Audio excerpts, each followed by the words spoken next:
ध्यान करने का सबसे अच्छा समय कौन सा है और सबसे अच्छा स्थान भी कौन सा है? ध्यान करने का सबसे अच्छा समय वो ही है जब हम भीतर से बहुत ही प्रसन्न हो, आनंदित हो, उत्साही हो, उल्लासी हो। अंदर से जब प्रसन्नता प्रकट हो रही है, उस समय बहुत ही गहरे में उतर जाने का समय आ गया है। जब जीवन सुख से भर रहा हो, जब पल सुख से भर रहा हो, दिख रहा हो कि सुख है, प्रसन्न हैं हम, एक उत्सव है। समझ लो कि अब हमारा मन हमें बाहर के ख़्यालों में, विचारों में, कल्पनाओं में, उलझनों में, दुखों में, डरों में नहीं उलझाएगा, क्योंकि अंदर प्रसन्नता जगी हुई है। और ऐसे समय में यदि हम ध्यान के लिए बैठ जाएँ, तो हम अपने अंतरतम की यात्रा को बहुत ही शीघ्रता से करना शुरू कर सकते हैं। कठिन तब होगा जब सब कुछ विपरीत हो रहा हो, कोई दुख का पहाड़ टूट गया हो, मन पूरी तरह से विक्षिप्त हो, परेशान हो, दुखी हो, हतोत्साही हो, कोई डर पकड़ लिया हो मन ने, कोई पास्ट का दुख मन के स्तर पर चल रहा हो और अब हम कहें कि हम तो ध्यान करेंगे और ध्यान करके इसको मैं ठीक कर लूँगा, अपने मन को शांत कर लूँगा। दुख में ध्यान करके मन को शांत कैसे कर लेंगे? जब दुख पूरी तरह से बिखर कर उसकी जो ऊर्जाएँ हैं मन की, वो बाहर की तरफ बह रही है और बिखरी हुई है। उस समय हम ध्यान के माध्यम से उनको समेट लेंगे। बहुत लगता है कि आसान है, लेकिन होता सबसे ज़्यादा कठिन है। ध्यान के लिए प्रसन्नता के काल का इंतज़ार करना चाहिए। जब आप प्रसन्नता को अनुभव करें, समझ लो कि ध्यान का समय आ गया है। ध्यान कहो, प्रार्थना कहो, पूजा कहो, मंदिर जाना कहो, मस्जिद जाना कहो, गुरुद्वारे कहो, मतलब प्रसन्न भाव से जब आप जाएँगे, पूजा करेंगे, प्रार्थना करेंगे, तो वो जो प्रसन्न भाव है, वो आपको आपके ही भीतर से जोड़ देगा। लेकिन अप्रसन्न भाव से हम अक्सर मंदिर जाते हैं किसी दुःख, किसी परेशानी, किसी उलझन की समस्या का समाधान करने, दुखी मन से जा रहे हैं। दुखी मन से कहाँ वो मेरे अंतरतम में वो जो स्पंदन है उस दिव्यता का, उस अनुभूति का, वो कहाँ टच होगा? इसलिए सुबह का समय प्रार्थना का होता है, क्योंकि सुबह आप उठे हैं, अभी दिन भर का कोई मेला-खेला हो नहीं रहा है, माया अपना कोई असर दिखा नहीं रही है, कोई लड़ाई-झगड़े नहीं है, कोई उलझन नहीं है, कोई तू-तड़ाक नहीं है, मन शांत है। अब आप ध्यान करें। इसलिए प्रातः-काल का समय ध्यान के लिए, प्रार्थना के लिए, पूजा-पाठ के लिए बहुत ही ज़रूरी है कि मन शांत है और प्रकृति भी पूरी तरह से शांत है। उसमें भी दिन भर का कोलाहल नहीं है। उसमें भी एक एक अजीब-सी एक चिड़ियों की चहचहाट है। प्रकृति की अपनी ध्वनि है। जो ध्वनि प्रदूषण हम करते हैं, वो नहीं है उस समय। तो प्रकृति भी हमारे लिए सहयोगी हो जाती है। तो दुःख में ध्यान में उतरना, ये कोई सही समय नहीं। कबीरदास जी इसलिए तो कहते हैं कि दुःख में सुमिरन सब करें, सुख में करे न कोय। जो सुख में सुमिरन करे, दुःख काहे को होए।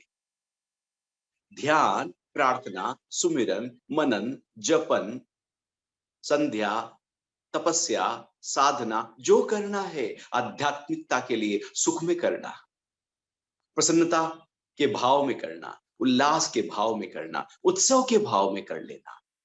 बहुत ही शीघ्रता से आपकी जो गति है, वो ध्यान में हो जाएगी। आप बहुत ही शीघ्रता से अपने अंतरतम में उतर सकते हैं। अन्यथा दुःख भरे हुए मन के पार जाना ही बड़ा मुश्किल है। आप बैठ जाना कभी दुखी मन के साथ ध्यान में, क्या करेगा मन? वही दुःख की बातें ले आएगा। और फिर दुख की बात लाकर उसको थोड़ा बड़ा करेगा, उसको बड़ा करेगा। जैसे आप कोई एक शॉर्ट मूवी है, वो 20 मिनट की है, आपने वो देखी, अब उसी को ही वो 1 घंटे की मूवी बनाई जा सकती है उसी थीम को लेकर, 3 घंटे की मूवी भी बन सकती है, एक सीरियल भी बन सकता है और उसी में मिर्च मसाला डालते जाओ, तो वो सीरियल 500, 700, 1000 एपिसोड का सीरियल भी बन सकता है। थीम वही है छोटा-सा। मन भी दुःख में इसी तरह से बड़ा करता जाता है चीज़ों को। तिल का ताड़ जिसको कहा जाता है, हाइपरलिंक बनाता हुआ एक समस्या है, मन ने सोचा अच्छा इसके साथ ये जुड़ी हुई हैं, अब उसमें से 4 निकाल देगा, अब 4 में से 1 पकड़ लेगा, 1 के बारे में सोचना शुरू करेगा, फिर 4 निकाल देगा, मन तो उस दिशा में चलना शुरू हो गया। अब हम कहें हम ध्यान करेंगे, तोड़ देंगे उस मन की नकारात्मक यात्रा को। मन बहुत उस समय ताकतवर है नेगेटिव ऊर्जा के साथ में, टूटने ना पाएगा। बड़ा मुश्किल होगा, ध्यान हो ना पाएगा। इसलिए अक्सर हम ध्यान में तो बैठते हैं, लेकिन ध्यान लग नहीं पाता, हो नहीं पाता, क्योंकि वो समय सही नहीं था। मन में जब नकारात्मकता हो, इसलिए महर्षि पतंजलि कहते हैं कि पहले आसन, प्राणायाम, प्रत्याहार, धारणा के माध्यम से तैयारी कर लेना, एक भूमिका तैयार कर लेना अपनी, उसके बाद ध्यान में उतर जाना। ध्यान शीघ्रता से होगा। यदि 100 लोग ध्यान करने बैठे, तो मुश्किल से कुछ ही लोग होते हैं, कुछ एक ही हैं जो ध्यान में उतर पाएंगे, शायद उतने भी ना उतर पाए, क्योंकि मन की स्थिति के ऊपर निर्भर करता है ध्यान। तो दिन में आपको जब भी लगे कि आप प्रसन्न है, वाह आज क्या स्वादिष्ट भोजन किया था, मजा आ गया, बस बैठ जाना आंख बंद कर, उस प्रसन्नता को अंतर्मुखी यात्रा में सहायक होने देना। आपने बहुत ही नए कपड़े पहने, वाह क्या जच रहा हूं, होता है ना, फलक होती है, आप पार्टी में जा रहे हैं, बिल्कुल नए-नए कपड़े हैं, शादी में जा रहे हैं, नए-नए कपड़े पहली बार ही पहन रहे हैं, तो उस समय कुछ अलग बात होती है, बैठ जाना उस समय, बैठ जाना। कभी किसी मित्र के साथ बहुत ही गपशप मारने के बाद एकदम हल्कापन आपके अंदर आ गया और बैठ जाना उस समय। बैठ जाना उस समय जब आप कहीं यात्रा, कहीं घूमने की प्लानिंग कर रहे हैं और आप बहुत ही प्रसन्न हो, बैठ जाना उस समय। जब जब मन आपको ऊंचे स्तर पर लेकर जा रहा है, वही सबसे सही समय है ध्यान में उतर जाने का, भले 2 मिनट ही सही। एक घड़ी आधी घड़ी और आधी ते पुनियाद, थोड़ा भी समय काफी है। ऐसा नहीं कि घंटों बैठेंगे तो बात बनेगी, थोड़ा भी बैठना कई बार काफी होता है। जैसे बच्चे हैं, वो कुछ याद कर रहे हैं, कोई एक आंसर याद कर रहे हैं और बैठे हैं 1 घंटों तक, वो याद ही नहीं हो रहा है क्योंकि ध्यान ही कहीं और लगा हुआ है, तो क्या याद होगा। कुछ ऐसे होते हैं, एक बार पढ़ा नहीं कि एकदम रजिस्टर हुआ नहीं, क्योंकि फोकस। तो कुछ तो एकदम अपने अंदर रजिस्टर कर लेते हैं और कुछ लोगों का होता ही नहीं है। ध्यान में भी ऐसे ही है। ध्यान में बैठकर कुछ तो एकदम अंतर यात्रा में उतर जाते हैं और कुछ लोग जो हैं वो अंदर की तरफ यात्रा कर ही नहीं पाते, क्योंकि बाहर ही बहुत ज़्यादा रुकावटें खड़ी हुई हैं। तो बैठ जाना जब प्रसन्नता के क्षण आपके जीवन में परमात्मा की ओर से कृपा के तरह बरस रहे हो, सबसे अच्छा समय।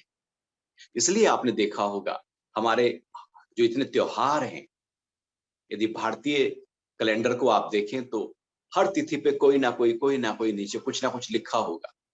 मतलब कि हर दिन कोई त्योहार है, कोई छोटा है, कोई थोड़ा और छोटा है, कोई इस राज्य में मनाया जा रहा है, कोई वहाँ मनाया जा रहा है, कोई इस ये लोग मना रहे हैं, कोई दूसरे लोग मना रहे हैं, कोई जैन धर्म मना रहा है, कोई बौद्ध धर्म के लोग मना रहे हैं, कोई हिंदू धर्म के लोग मना रहे हैं। वहाँ पर भी अलग-अलग बिरादरी में भी अलग-अलग लोग मना रहे हैं। अर्थात रोज ही त्योहार है, 365 त्योहार हैं।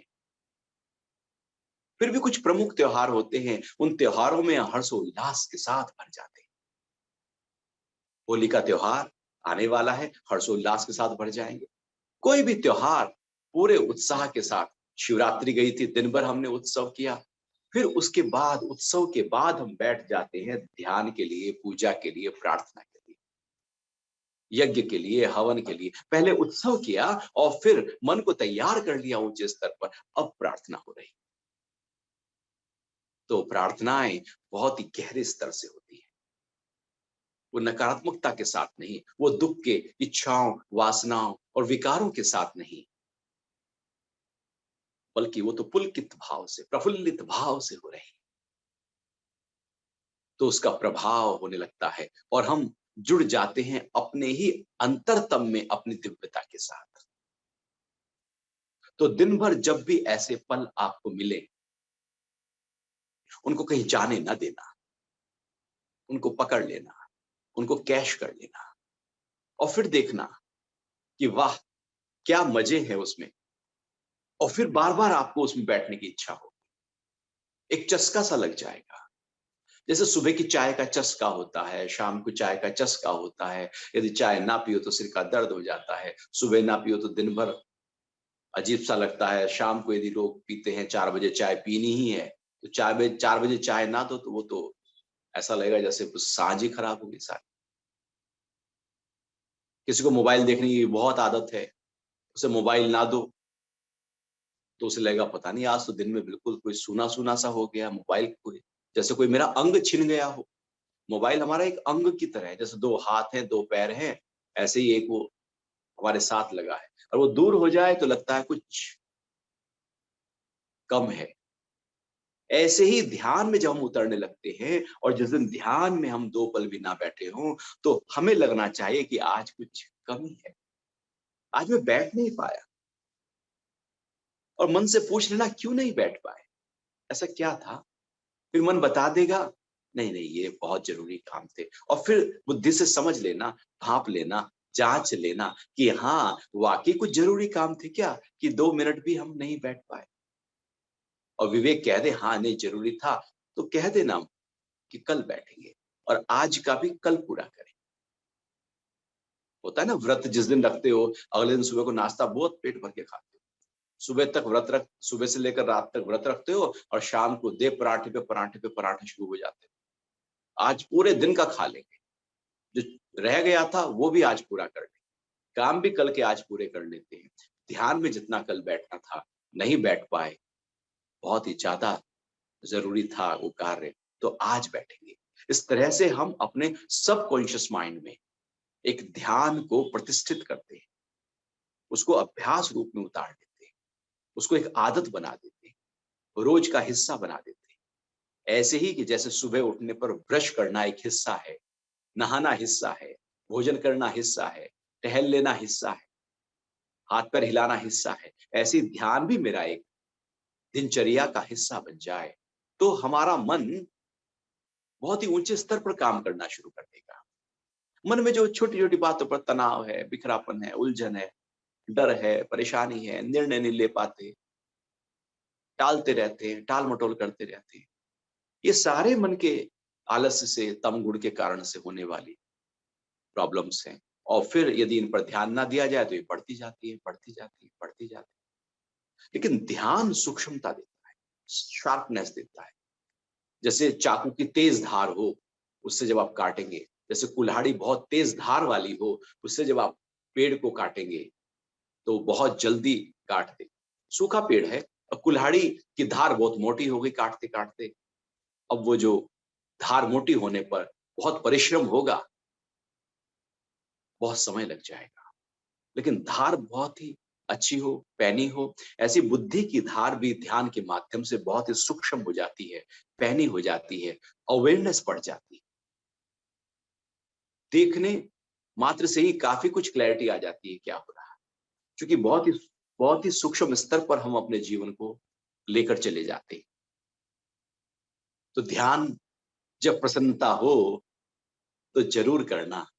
जैसे कोई सुख हो तो हम परमात्मा को नमन करते हैं, हे भगवान तेरा शुक्राना है।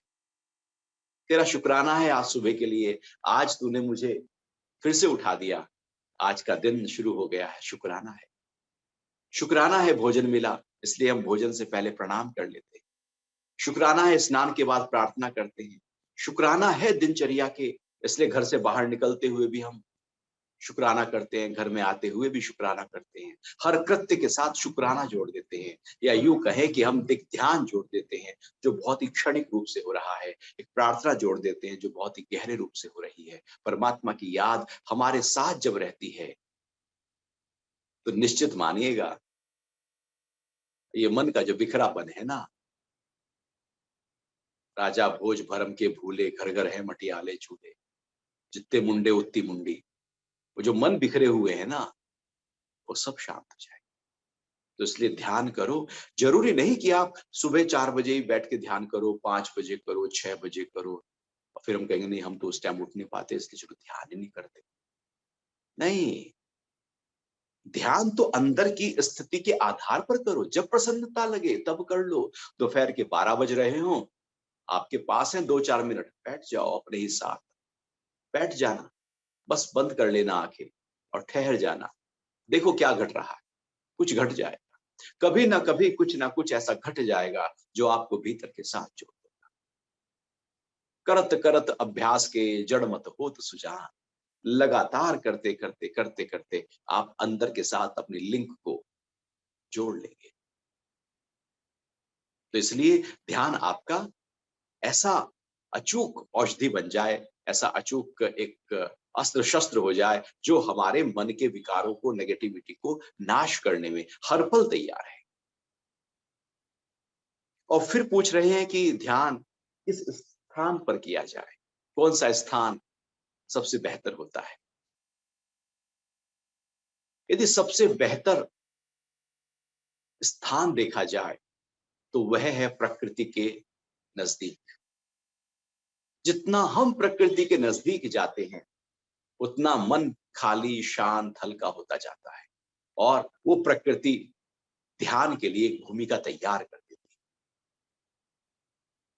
इसलिए भारतीय परंपरा में, ऋषि परंपरा में सारे आश्रम पहाड़ों पर, जंगल में, नदी किनारे, अकेले में, प्राकृतिक छटा के बीच में हरियाली ही हरियाली है, खुले आकाश के तले, जहां पर प्रकृति अपना सर्वस्व सुंदरतम दृश्य बिखेर रही हो, वहां पर यदि बैठकर आप ध्यान करते हैं तो वो जो प्रकृति में जो प्राकृतिक वातावरण है, जो वहां बहती हुई ऊर्जाएं हैं, उनका संपर्क में जब आप आते हैं तो आपका मन एकदम शांत होने लगता है और आप एकदम जुड़ जाते हैं अपने साथ।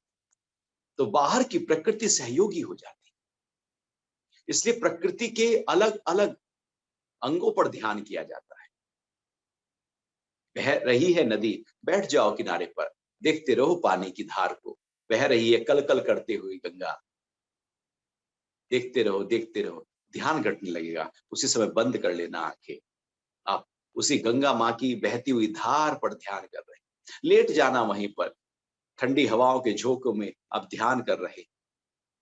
आप कहीं पहाड़ी पर हैं, आप देख रहे हैं दूर तक कोई दृश्य एकदम, आप बस बैठ जाना अपने साथ। आप आकाश, लेट जाना खुले गगन के तले, आकाश को देखते हुए ध्यान करना। कभी करके देखना।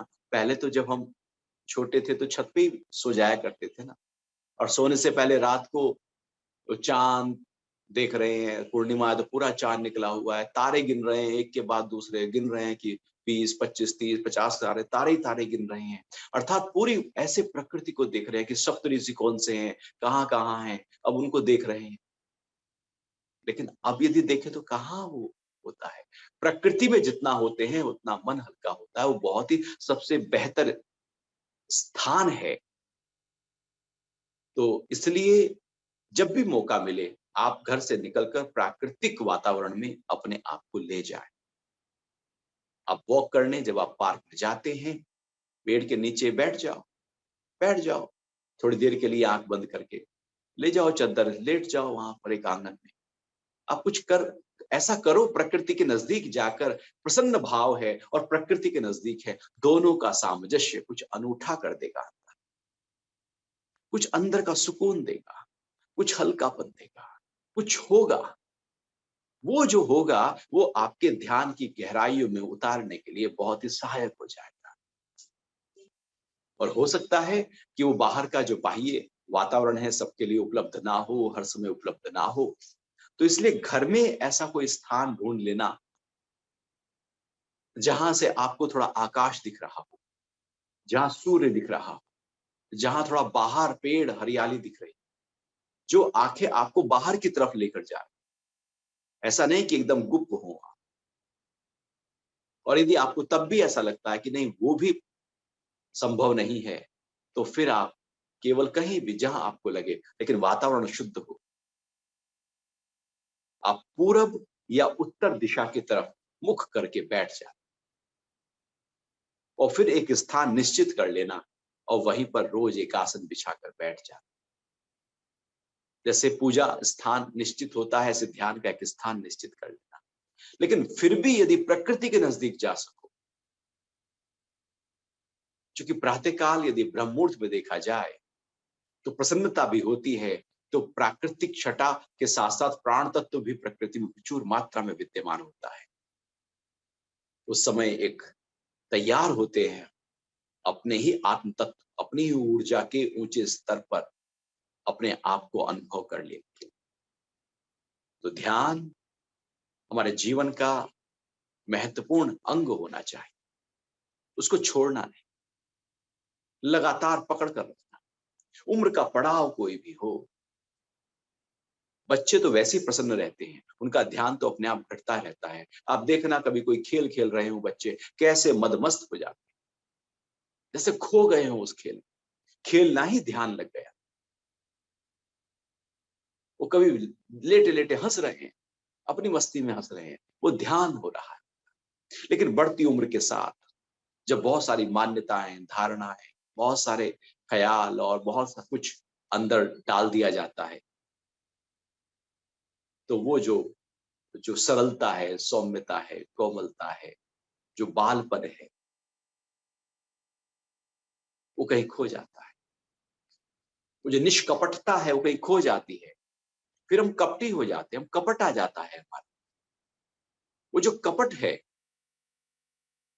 वो हमारे ध्यान को फिर लगने नहीं देता, क्योंकि अंदर कुछ, अब हमारी अंदर जो वायरिंग है वो गड़बड़ा गई है सारी। हम गलत तरीके से जीवन को जी रहे हैं, इसलिए फिर ध्यान लगना धीरे धीरे बदलने लगता है, लग नहीं पाता। तो बचपन में बच्चों का ध्यान स्वतः हो जाता है। अगर वैसे ही हम दिन में जब भी लगे कि बचपना है, कभी ना कभी तो वो बालपन जो वामन अवतार है हमारा वो प्रकट होता है। उसी समय बैठ जाना ध्यान के लिए, या प्रकृति में जब भी जाओ बस बैठ जाना ध्यान के लिए। आप देखना आपके भीतर कुछ अनूठा होने लगेगा, अनोखा होने लगेगा और आप जुड़ते जाएंगे अपने अंतरतम से। आप जुड़ जाएंगे भीतर के साथ, प्रार्थनाओं में, शुक्राने में, स्वीकार में। आप जुड़ जाएंगे अपनी दिव्यता से, आप जुड़ जाएंगे अपने प्राणों से, अपने सूक्ष्मता से, अपने आत्म तत्व से, अपनी चेतना और कॉन्शियसनेस से।